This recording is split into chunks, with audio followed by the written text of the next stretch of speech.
Drop it.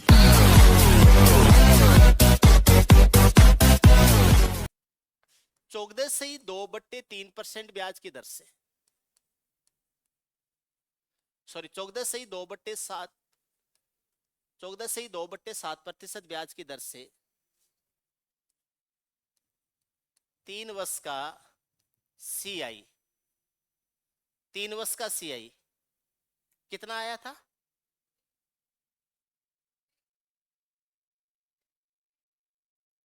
23,600, 23,600, 23,660 है। और आपसे पूछ लिया मूलधन क्या होगा।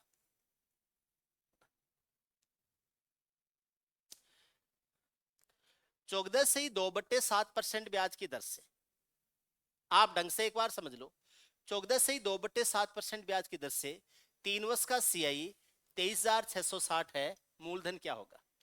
तो मैं पहले तो बताता हूं कि YouTube पे कैसे पढ़ाया जा रहा है या ऑनलाइन में क्या चल रहा है जिससे इस सवाल को करवाते हैं, और फिर अपने वाला तरीका लगाएंगे, फिर लगाएंगे अपने वाला तरीका।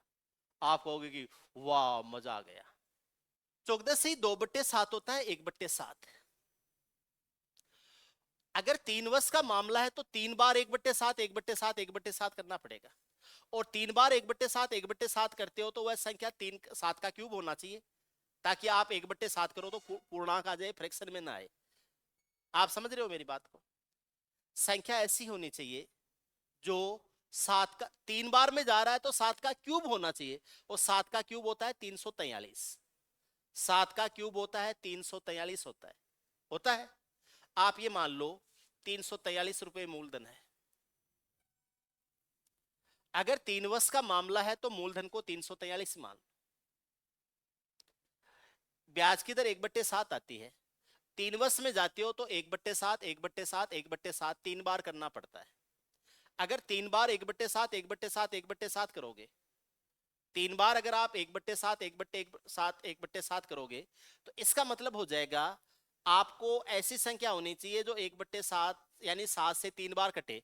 पहले 1/7 करो तो 7 से कटे, फिर दोबारा भी 1/7 करो तो 7 से कटे, और फिर दोबारा 1/7 करो जो रिजल्ट है। तो 3 बार 7 का पावर 3 तो होना ही चाहिए कम से कम, और 7 का पावर 3 होता है 343।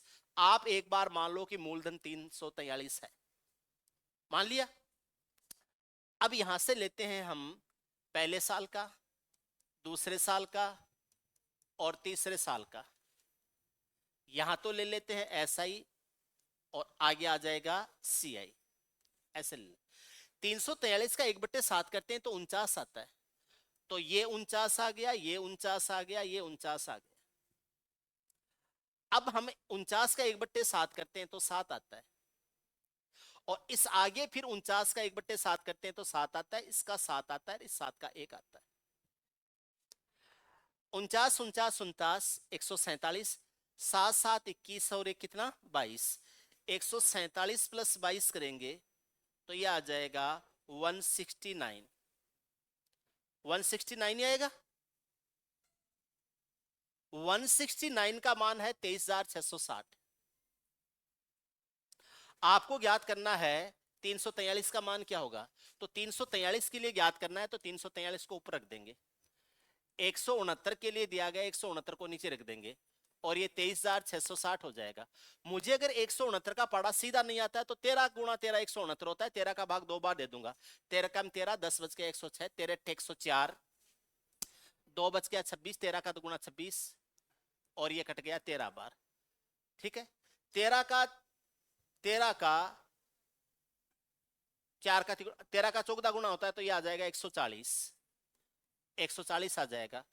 343 को 140 से गुणा कर देंगे, ये जो 343 है इसको 7 गुणा 20 से कर देंगे। 343 जो होता है वो 7 का क्यूब होता है, 7 की पावर 1 और हो गया, 7 की पावर 4 2401 होता है।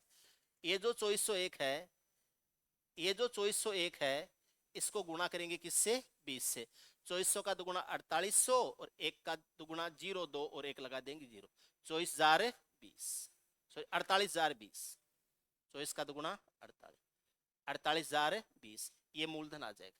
इस तरीके से कंपेयर करते हुए आप मूलधन पर जा सकते हो, एक तरीका है, ध्यान रखना आप। उम्मीद है आपके समझ में आया होगा।